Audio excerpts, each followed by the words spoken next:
Hey guys, welcome back to another video. Today I'm going to show you how to create a countdown timer right inside of Adobe After Effects. I promise you it's going to be easy and I'm going to walk you through step by step. Let's dive right in with the video. So guys, here we are in After Effects. So the first thing you need to do when creating this countdown timer is simply clicking on the new composition button, selecting the color right here. For this we're going to use white, clicking on OK, and next you want to choose the width and height of yours.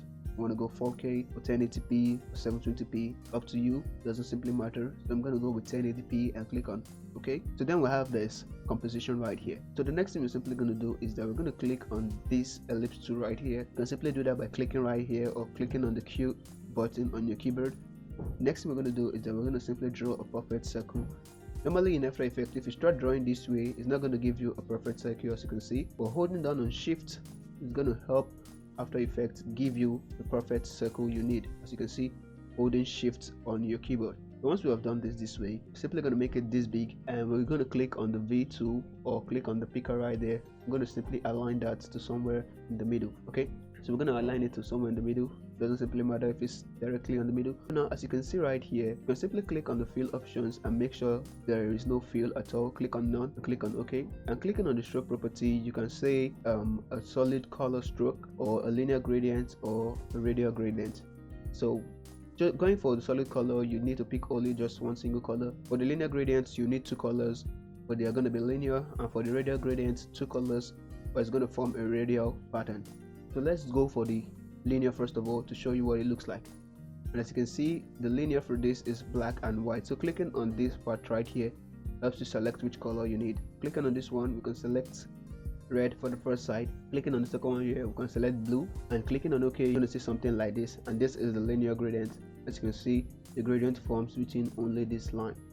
So clicking on that stroke property again and clicking on radial gradient, you can simply create a radial gradient right here. As you can see, pulling these levers, you're going to create a radial gradient. So clicking on that, you simply want to choose a different color this time. Let's go for something like let's say green. Clicking on this part right here, clicking on OK, you're going to see that it's going to create a green gradient right in the middle of the blue. As you can see, by pulling on this lever, you can see right there, you're going to see it changes to a little bit green. But for this, we're going to simply use just a solid color. Okay, so we're going to click on the stroke property right here. I'm going to choose only the solid color, which is the blue right there. Once you have that, you want to simply come over to the timeline right here, open up the stroke property, and right here for the line cap, you want to change a round cap, and for the line join, change that to a round join. Also right here for the taper settings, if you increase the start length, you're going to see tiny and end big. Likewise, if you do that for the end length, the end is going to be tiny while the starting big. Okay, so that's what you do when you mess with the taper settings right there. So we're not going to deal with anything concerning the taper settings, so we're going to leave it that way. But the next thing we're simply going to do is that we're going to click on the add button right here, and we're going to choose the trim paths option. Simple. So once you have that, simply look for the trim path option right there. As you can see, this is it right here. And for this video, we're going to create a 10 seconds timer countdown. Okay, so we're simply going to animate the start or the end position. So now animating the start makes the rotation goes this way. As you can see, it starts from the beginning and goes to the end, and doing that to the end point actually starts from the other way around. So depending on the way you want yours to go, you can actually animate it using the start or the end by creating keyframes. So we're going to use the start point. We're going to click on start, click on that toggle animation button right there, and we're going to move that from this position to the 10 seconds mark. Once we do that, I'm going to simply increase that to 100. Okay, that's the end, as you can see right there. Okay, so that's it with that. So let's quickly stop that by clicking on the space bar, and it's going to stop that for you. So coming back to the beginning, the next thing we're simply going to do right now is that we're going to simply try to stylize this a little bit. And how can we do that? We can simply open up the stroke property right here, go down until we see waves, and we're just going to simply increase the amount a little bit, just a little bit, and the more you increase it, the more you get. So we're just going to give it a little bit wave, just as you can see right there. So the next thing we're simply going to do is that we're going to try to keyframe the face and animate them a little bit.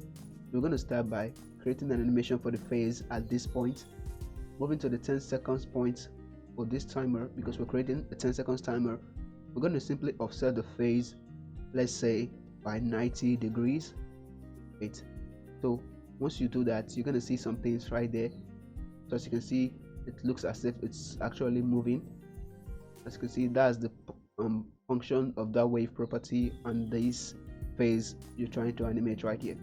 So once we have that, you're actually good to go. The next thing we're simply going to do is that we're going to click on the effects and presets tab right there. Click on that to open that and go down to text, open up the text and drag in the numbers and just slap it on top of the shape layer. Bam. Choose the center so you can align that to the center. Choose vertical or horizontal, anyone. So click on that and click OK. Once you do this, you're going to see that the shape you just created actually goes missing, but don't worry, we're going to simply fix that. So but first of all, we're simply going to increase the size of this right here. So to do this, once you slap on the numbers effect right there on the composition, it's going to open up the effect properties right here, where you can simply increase the size of that. Increasing that, you're going to see 4 numbers, and the reason why is that this is in 3 decimal places. So we're going to simply reduce this to 0. Okay, reduce that to 0 decimal place. Now we're going to create that for the 10 seconds. Okay, 10 seconds. Now starting there, you're going to see a 10 right there. Okay, and this is actually good to go. So now we can simply do this composite on original footage right there. So it's going to composite this 10 on the original shape layer, which is this circle. That's why you see the circle coming back. And the next thing we're simply going to do after this is that we're going to simply stylize the text a little bit. Okay, to do this, simply close the effects and preset right here, open up the character, and then you can choose the type you want, leading, zeros, short, numerical. But for this time you don't really need this, so just leave them that way. Okay, so that right here you can see if you want stroke only, fill over stroke, stroke over fill, but I suggest you leave it at fill only. Once you've done that, the next thing you want to simply do is that you want to create an animation for this also. So this time we're going to close the ellipse properties, we're going to open the effect, and we're going to see the numbers right here. Open up the numbers, and right here you're going to see the one for this numbers right here, the value, offset, and random. So that's what we're going to use for this. So we're going to simply open the composition, and as you can see there are different properties right here which you can actually use. But we're going to open the fill stroke, and you get something like this. Here is where you can change the color of this. Actually, you can actually do this here or actually here, it doesn't simply matter. So let's simply change the color from that to something around green. Click on OK, and if green is not okay, then simply select the stroke color right there, fill and stroke. But to do this, simply select fill over stroke, as you can see right there.